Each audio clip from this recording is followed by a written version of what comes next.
कहानी के शुरुआत में एक अंधेरे जेल के अंदर एक आदमी बैठा हुआ दिखाई देता है जिसका नाम ली है। उसके सामने एक कागज का टुकड़ा है और वो अपने हाथ से बहुत ही बारीकी से एक नकली स्टैंप तैयार कर रहा है। ये ली कोई मामूली कैदी नहीं है, बल्कि वो एक बहुत ही स्किल्ड आर्टिस्ट है। वो जेल के अंदर से किसी को एक लेटर भेजना चाहता है, लेकिन प्रॉब्लम ये है कि लेटर भेजने के लिए जेल के पोस्टमैन को $10 देने होंगे और ली के पास तो $1 भी नहीं है। इसीलिए वो अपनी अनबिलीवेबल स्किल का इस्तेमाल करके खुद के हाथ से एक नकली स्टैंप बना लेता है और ये स्टैंप इतना परफेक्ट होता है कि कोई चाहकर भी असली और नकली का फर्क नहीं पकड़ पाएगा। इसके बाद जब पोस्टमैन आता है तो ली उसे लेटर देना चाहता है, लेकिन पोस्टमैन $10 की डिमांड करता है। ठीक उसी वक्त सामने वाले सेल में मौजूद एक बुढ़ा कैदी अचानक बीमार होने का नाटक करके चिल्लाना शुरू कर देता है। इसकी वजह से पोस्टमैन का ध्यान भटक जाता है और ली इसी मौके का फायदा उठाकर अपना लेटर चुपचाप उसके बैग में डाल देता है। अब ये लेटर वो किसे भेज रहा है और क्यों भेज रहा है, ये हमें मूवी के एंड में पता चलेगा। इधर कुछ देर बाद पुलिस आकर ली को जेल से बाहर निकाल ले जाती है। यहाँ हमें पता चलता है कि ली इतने दिनों से थाईलैंड की एक जेल में बंद था और अब हांगकांग पुलिस के इंस्पेक्टर हो उसे अपनी कस्टडी में ले आए हैं। इंस्पेक्टर हो उसे इंट्रोगेशन रूम में बिठाकर एक एक करके उसके खिलाफ लगे सारे चार्जेस पढ़ना शुरू करते हैं। पहला इल्जाम है नकली नोट बनाना। इसके अलावा 2 साल पहले कनाडा के एक हाईवे पर सेंट्रल बैंक की एक गाड़ी पर उसने हमला किया था, जहां लगभग 7 गार्ड्स की जान चली गई थी। सिर्फ इतना ही नहीं, इसके बाद शहर में और भी कई अटैक्स हुए थे। पुलिस को शक है कि इन सब के पीछे एक इंटरनेशनल गैंग का हाथ है और ली पर इन सब घटनाओं में सीधे तौर पर शामिल होने का आरोप है। लेकिन ली हमेशा की तरह सारे आरोपों से इनकार करता है। वो बार बार एक ही बात कहता है कि इन सब का मास्टरमाइंड पेंटर नाम का एक बहुत बड़ा माफिया है। हालांकि इस पेंटर का असली नाम क्या है या वो कहाँ मिलेगा, इसके बारे में वो कोई जानकारी नहीं दे पाता। आज भी इंस्पेक्टर हो के सामने पेंटर के बारे में उसके मुंह से कोई काम की बात नहीं निकलती, बल्कि उसके चेहरे पर जबरदस्त खौफ दिखाई देता है। वो रोते हुए कहता है कि पेंटर उसे ढूंढकर मार डालेगा, इसलिए उसे जितनी जल्दी हो सके वापस जेल भेज दिया जाए। इसके बाद पुलिस उसके ब्लड और हेयर सैंपल्स कलेक्ट करके क्राइम स्पॉट पर मिले डीएनए से मैच करती है और रिजल्ट में हर एक सैंपल ली के साथ पूरी तरह मैच हो जाता है। इसका मतलब है कि उसका जुर्म अब दिन के उजाले की तरह साफ हो चुका है। पुलिस दोबारा उसे सच कबूल करने के लिए प्रेशर डालती रहती है, लेकिन हर बार की तरह इस बार भी ली सब कुछ मानने से इनकार कर देता है। ठीक इसी वक्त पुलिस स्टेशन के बाहर युवान नाम की एक लड़की इंतजार कर रही थी। वह अपने लॉयर को लेकर आई है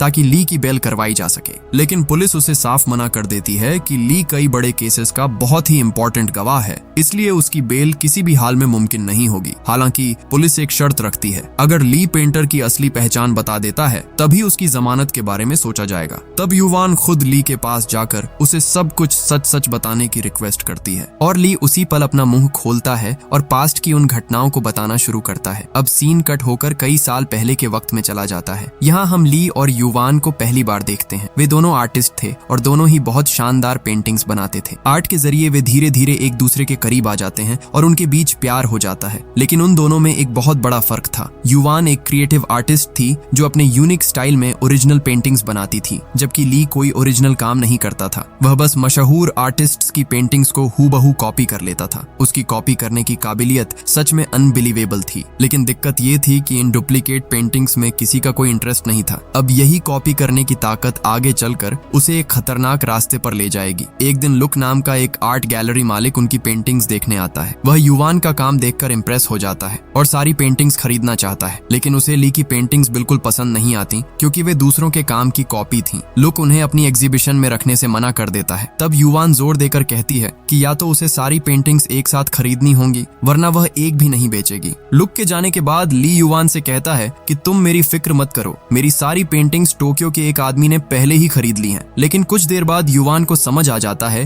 कि ली झूठ बोल रहा है, उसकी एक भी पेंटिंग नहीं बिकी थी। असल में ली चाहता था कि उसकी वजह से युवान के करियर में कोई रुकावट न आए। खैर, एग्जीबिशन वाले दिन युवान अपनी पेंटिंग्स के बगल में चुपके से ली की एक पेंटिंग रख देती है। सब लोग काम की तारीफ कर रहे थे, तभी एक आदमी आकर ली की पेंटिंग का मजाक उड़ाने लगता है। उसका यह बर्ताव देखकर युवान को इतना गुस्सा आता है कि वह उसके ऊपर पानी फेंक देती है। हालांकि एग्जीबिशन खत्म होने पर ली खुद जाकर उस आदमी से माफी मांगता है। तब वह आदमी हंसते हुए कहता है कि वह तो बस मजाक कर रहा था ताकि ली उससे अकेले में मिलने आए, क्योंकि पूरी एग्जीबिशन से उसने जो पेंटिंग खरीदी थी वह ली की ही थी। इसके बाद एक रेस्टोरेंट में बैठकर वे काफी देर तक बात करते हैं। वह आदमी अपना इंट्रो पेंटर के तौर पर देता है। हाँ, यह वही पेंटर है जिसका नाम ली बार बार पुलिस को बता रहा था। पेंटर ली की तारीफ करते हुए कहता है कि किसी भी तस्वीर को इस तरह कॉपी करना कोई छोटी बात नहीं है। वह सीधे ऑफर देता है कि तुम्हारा यह टैलेंट मेरे बहुत काम आएगा। अगले दिन ली पेंटर से मिलता है और कहता है कि वह उसका कोई भी ऑफर मानने को तैयार है। पेंटर हंसते हुए उसे अपनी टीम में वेलकम करता है, लेकिन ली को जो काम करना होगा वो सुनकर उसके पैरों तले से जमीन खिसक जाती है। पेंटर उसके सामने $1 थमाकर कहता है कि तुम्हें इस नोट को हूबहू तैयार करना होगा। इसका मतलब है कि वो ली को सीधे सीधे जाली नोट बनाने का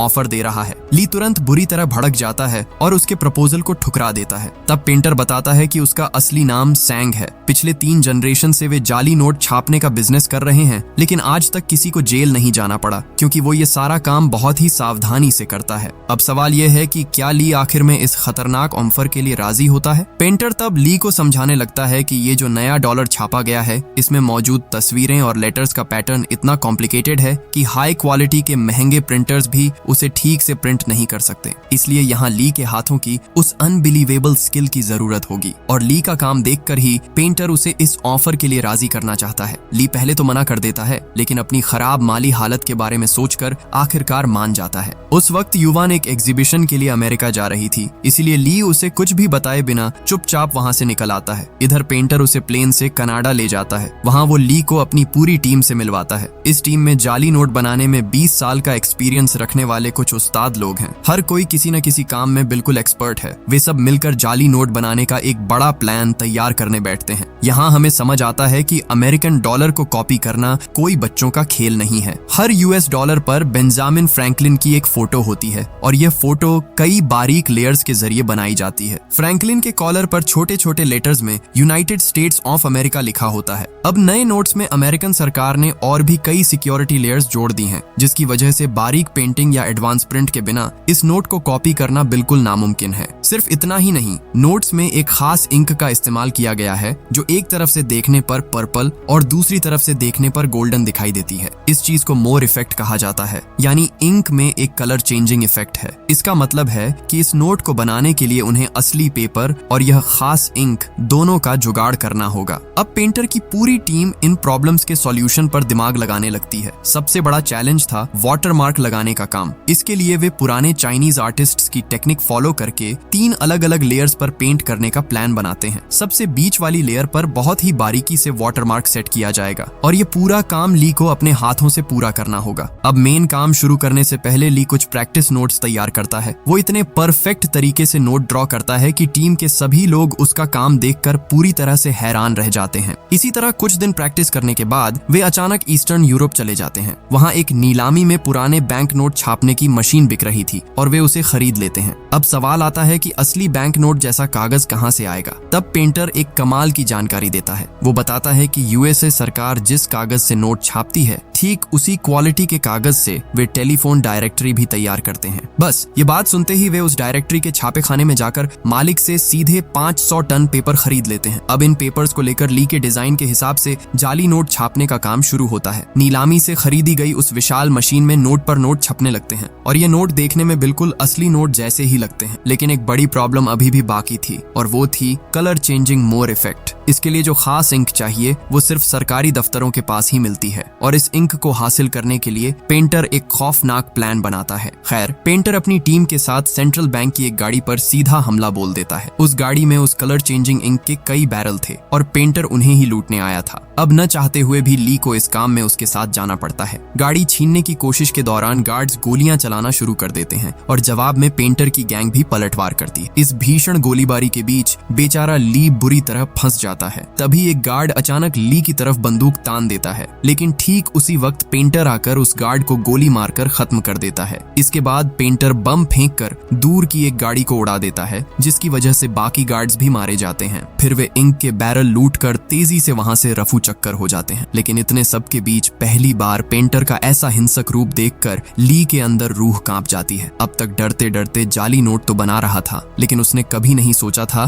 कि उसे खून खराबे में भी शामिल होना पड़ेगा। पर अब वो एक ऐसे दलदल में फंस चुका था जहां से बाहर निकलने का कोई रास्ता रास्ता नहीं था। इधर मोर इफेक्ट वाली इंक लाने के बाद वे उसे प्रिंटर में लगाकर दोबारा नोट छापना शुरू करते हैं और अब जो नोट बाहर निकलते हैं उन हर एक नोट में असली नोट की तरह ही कलर चेंजिंग इफेक्ट दिखाई देता है। ये नजारा देखकर पूरी टीम खुशी से उछलने लगती है क्योंकि उन्होंने कुछ ऐसा बना लिया था जिसे असली नोट से अलग करना नामुमकिन था। लेकिन ली अंदर ही अंदर बहुत ज्यादा गिल्ट महसूस कर रहा था। वह पेंटर से पूछता है कि जब यह इंक खत्म हो जाएगी तो क्या फिर से लोगों को मारकर इंक लानी होगी? इससे बेहतर है कि मैं खुद यह इंक बनाने की कोशिश करके देखूं। लेकिन पेंटर उसकी बात सुनकर उसे जोर से झिड़क देता है और चुप करा देता है। अब पेंटर के ऑर्डर पर उसके लोग सूटकेस में भरकर जाली नोट अलग अलग देशों में स्मगल करना शुरू कर देते हैं। इस तरह उनका जाली नोटों का साम्राज्य दिनों दिन बढ़ता जाता है। लेकिन पुलिस को पहले ही उनकी हरकतों की भनक लग चुकी है। विंग नाम के एक अंडरकवर पुलिस ऑफिसर को इस केस की इन्वेस्टिगेशन की जिम्मेदारी दी जाती है। यह विंग इंस्पेक्टर हो के साथ मिलकर पेंटर की गैंग की मूवमेंट को फॉलो करना शुरू करता है। फिर एक खरीदार का भेस बदलकर वे सीधे गैंग के मेंबर्स से मिलने जाते हैं। यहाँ पेंटर के लोग समंदर के बीच एक नाव पर पार्टी कर रहे थे। हालांकि पेंटर और ली वहाँ मौजूद नहीं थे।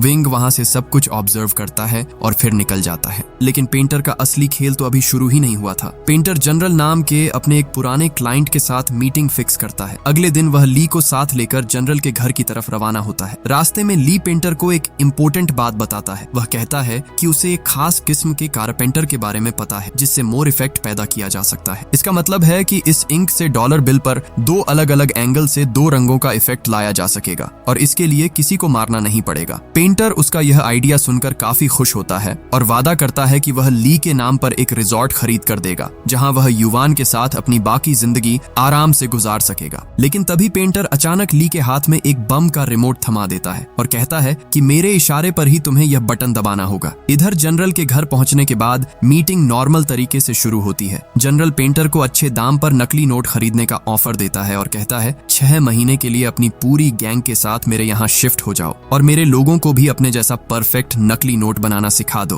फिर जनरल हंसते हुए कहता है अगर तुम्हारे पिता जिंदा होते तो वे इस डील के लिए तुरंत मान जाते। यह बात सुनते ही पेंटर के चेहरे के हाव भाव भयानक तरीके से बदल जाते हैं। वह धीरे से कुर्सी से उठकर जनरल के पास जाता है और उसके कान में फुसफुसाते हुए कहता है 7 साल पहले तुमने ही मेरे पिता का खून किया था। यह सुनकर जनरल समझ जाता है कि पेंटर यहाँ बिजनेस करने नहीं बल्कि बदला लेने आया है। पेंटर अपनी शर्ट खोलकर दिखाता है कि उसकी पूरी बॉडी पर बम बंधे हुए हैं। फिर वह चिल्लाकर ली को रिमोट का बटन दबाने के लिए कहता है, लेकिन डर के मारे थर थर कांप रहा ली अपना हाथ तक नहीं हिला पा रहा है। पेंटर के और भी जोर से डांटने पर ली के हाथ से रिमोट जमीन पर गिर जाता है और गिरते ही उसका स्विच दब जाता है। लेकिन धमाका पेंटर की बॉडी पर बंधे बमों से नहीं होता क्योंकि वे तो नकली थे। असल में ब्लास्ट बाहर पार्क की हुई पेंटर की गाड़ी में होता है। मतलब क्या ही बोलूं, यह आदमी अपनी गाड़ी में पूरा का पूरा बम लेकर घूम रहा था। धमाके के जोरदार झटके से जनरल के कई लोग वहीं ढेर हो जाते हैं। बाकी लोग दौड़ कर आते हैं और पेंटर पर गोलियां चलाने लगते हैं। लेकिन पेंटर दोनों हाथों में 2 पिस्टल लेकर ऐसे स्टाइल में गोलियां चलाता है कि एक के बाद एक लोग जमीन पर गिरने लगते हैं। लेकिन यह तो बस शुरुआत थी क्योंकि जनरल भी कोई कच्चा खिलाड़ी नहीं था, पर पेंटर ने इसके लिए पहले से इंतजाम कर रखा था। उसका एक साथी दूर जंगल से लगातार रॉकेट लॉन्चर दागना शुरू कर देता है। रॉकेट लॉन्चर के हमलों से वहां सब कुछ उड़ जाता है और पूरा इलाका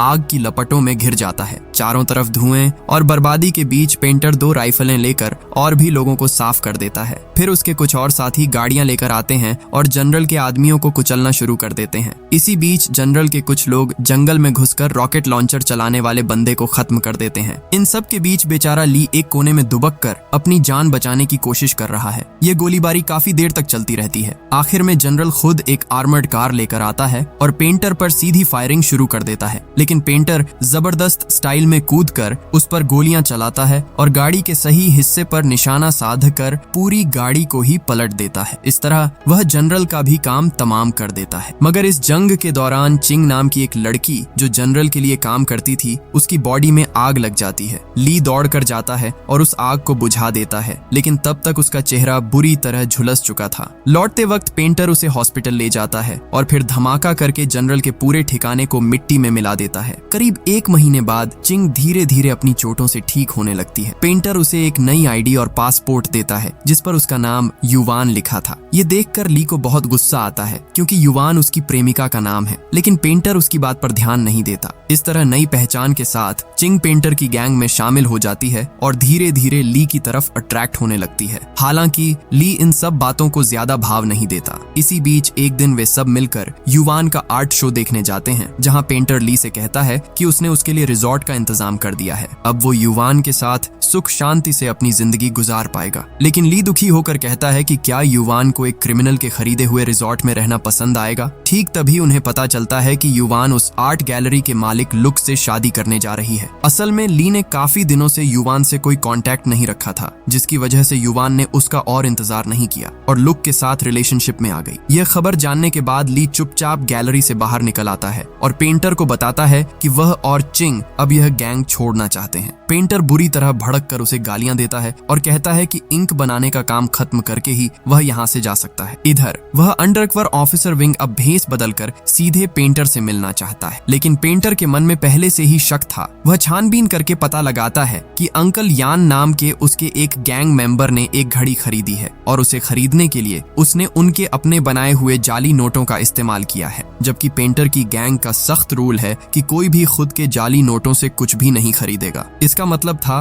कि यान ने रूल्स तोड़े हैं और उसकी इसी गलती की वजह से पुलिस को उनकी हरकतों का पता चल गया है। इसी वजह से पेंटर यान को सजा देना चाहता है। यान उसके सामने गिरकर गिड़गिड़ाने लगता है और अपनी पत्नी और बेटी की जान की भीख मांगता है, क्योंकि पेंटर का एक और खौफनाक नियम है, अगर कोई गलती करता है तो उसके परिवार को भी खत्म कर दिया जाता है। लेकिन पेंटर यान की रोने धोने वाली बातों पर ध्यान नहीं देता और ठंडे दिमाग से सीधे उसे गोली मार देता है। यह बेरहम कत्ल देखकर ली खुद पर काबू नहीं रख पाता। वह तुरंत पेंटर पर झपट पड़ता है, लेकिन पेंटर उसके कान के पास से गोली चला देता है और उसके चेहरे पर एक जोर का मुक्का जड़ देता है। इधर विंग दोबारा भेस बदलकर पेंटर से मिलने आता है, लेकिन पेंटर को उसके सारे प्लान पहले से पता थे, इसलिए बात करने के दौरान वह अचानक ली से कहता है कि वह विंग को गोली मार दे। लेकिन इस बार भी ली अपनी जगह से हिल नहीं पाता। आखिर में पेंटर खुद ही विंग को गोली मारकर खत्म कर देता है। इसके बाद वह ली पर और भी ज्यादा भड़क जाता है और उसके सामने कुछ ऐसा रिवील करता है जिसे सुनकर ली के पूरे शरीर में ठंडी लहर दौड़ जाती है। पेंटर दिखाता है कि उसने युवान और उसके होने वाले पति लुक को इस वक्त बंधक बना रखा है, यानी इस आदमी ने किसी तरह युवान और लुक को किडनैप कर लिया था, सिर्फ ली को ब्लैकमेल करने के लिए। पेंटर ली को सीधे लुक पर गोली चलाने के लिए कहता है, लेकिन ली इसके लिए बिल्कुल राजी नहीं होता। वह उल्टा पेंटर पर ही पिस्तौल तान देता है। इसी दौरान ट्रिगर दबने से अंधाधुंध गोलियां चलती हैं, जिसमें लुक मारा जाता है। इसके बाद पेंटर और ली के बीच एक जबरदस्त गन फाइट शुरू हो जाती है। इसी दौरान चिंग आकर पेंटर के आदमियों को एक के बाद एक खत्म करने लगती है। आखिर में ली सीधे पेंटर के सीने में गोली मारकर उसे भी खत्म कर देता है। इधर ली युवान को बचाना चाहता है, लेकिन चिंग युवान को जान से मारने की धमकी देकर उसे रोक देती है। असल में चिंग ली की तरफ काफी अट्रैक्ट हो गई थी, इसलिए वह किसी भी हाल में युवान को ली के पास नहीं जाने देना चाहती थी। ली के पास और कोई रास्ता नहीं बचता, इसलिए वह युवान को वहीं छोड़कर वहां से निकलने पर मजबूर हो जाता है। इसके बाद वह पैसों का बैग लेकर उसी रिजॉर्ट में चला जाता है जो पेंटर ने उसके लिए खरीदा था। अगली सुबह ली अखबार में पढ़ता है कि पुलिस को पेंटर की डेड बॉडी नहीं मिली है। तब उसके दिमाग में एक ही ख्याल आता है कि शायद पेंटर मरा नहीं है और वह युवान को मारकर बदला लेगा। इसलिए ली युवान को बचाने के लिए तेजी से निकलता है, लेकिन इसी बीच रास्ते में पुलिस आकर उसे अरेस्ट कर लेती है।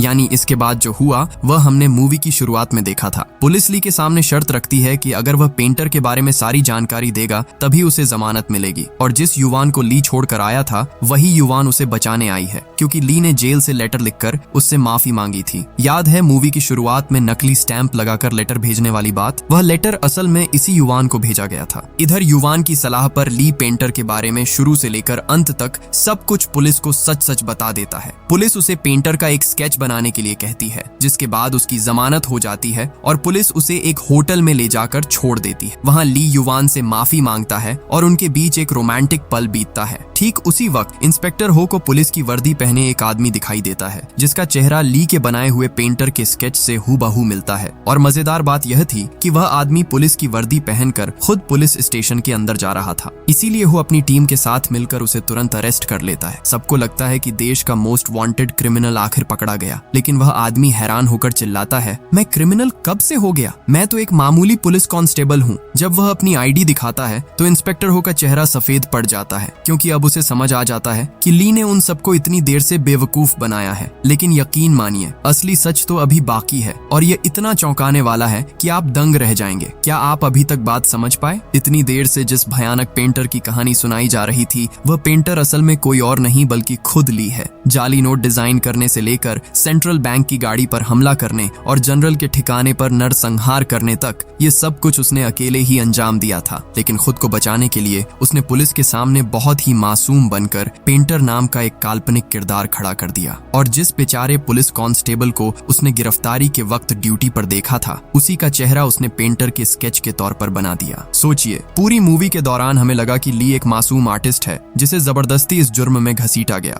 जबकि वही इस पूरे ऑपरेशन का असली मास्टरमाइंड था। सिर्फ इतना ही नहीं, और भी भयानक सच ये है कि चीन से आने के बाद ली की युवान से कभी मुलाकात ही नहीं हुई थी। जो लड़की उसे बचाने पुलिस स्टेशन आई थी और जिसके साथ वह होटल में था वह असल में युवान नहीं थी, वह वही चिंग थी जिसकी ली ने प्लास्टिक सर्जरी करवाकर उसे युवान का चेहरा दे दिया था। याद है जनरल के ठिकाने पर उस जंग के दौरान चिंग का चेहरा झुलस गया था। ठीक उसके बाद ली ने उसे युवान जैसा बनवा दिया क्योंकि वह असली युवान को कभी हासिल नहीं कर सका था, इसलिए उसने चिंग को युवान बनाकर अपने पास रख लिया। खैर, अगले दिन नकली युवान बनी हुई चिंग बुरी तरह चिढ़ जाती है। उसे समझ आ जाता है कि ली ने उसे कभी चिंग के तौर पर प्यार किया ही नहीं, वह तो बस उसके अंदर युवान का चेहरा ढूंढता रहा। इसी गुस्से में चिंग असली युवान और उसके बॉयफ्रेंड लुक को किडनैप कर लेती है और ली से कहती है, अगर तुम वाकई मुझसे प्यार करते हो तो इन्हें खत्म कर दो। तब उनके बीच गन फाइट शुरू होती है और उस गोलीबारी में लुक मारा जाता है। इसके बाद जब ली वहां से भागता है तो पुलिस उसे पकड़ लेती है, लेकिन वही चिंग फिर से उसे बचाने आती है क्योंकि ली ने जेल से लेटर लिखकर उससे माफी मांगी थी। अब यह सारा सच जानने के बाद इंस्पेक्टर हो तुरंत होटल की तरफ भागता है, लेकिन तब तक बहुत देर हो चुकी थी। होटल के सारे गार्ड्स को खत्म करके ली और चिंग पहले ही फरार हो चुके थे। अब वे दोनों समंदर के रास्ते एक बोट में बैठकर हांगकांग से बहुत दूर भाग रहे थे।